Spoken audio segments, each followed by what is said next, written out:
అలాంటిది ఇప్పుడు మీ పైన అభిప్రాయం పెట్టుకొని ఉంటున్నా. హేమలత అక్క, మరి మీకు చెప్తున్నాను అక్క, కళ్యాణి యూట్యూబ్ ఛానల్ సబ్స్క్రైబ్ చేయండి.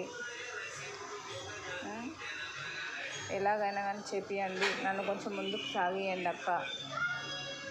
ఏ దేవుడు కాదు, నాకు ఎవరు అయితలేరండి. నాకు ఎవరు లేని పరిస్థితి, నేను ఒక్కదానిని. ఏ పూజలు చేసినా ఏవి చేసినా నాకు ఏం కాలేదు. అందుకోసమే చెప్తున్నాను అక్క, నేను ఇలా ఉండి బయట ఉండి బ్రతుకుతున్నాను. ఎంత బ్రతుకుతున్నానో, ఎంత నరకం చూస్తున్నానో అది నాకు తెలుసండి. ఆ బాధలు రాకుండా అందుకోసం యూట్యూబ్ ఛానల్ అక్కకు అడిగి చేసుకుంటున్నాను. ఇది నా పరిస్థితి. సబ్స్క్రైబ్ చేయండి ప్లీజ్. మీ వల్ల నేను కొంచెం ముందుకు వెళ్ళాలనుకుంటున్నాను. కొంచెం నా కోసం ఆలోచించండి. ప్రతి వాళ్ళు కూడా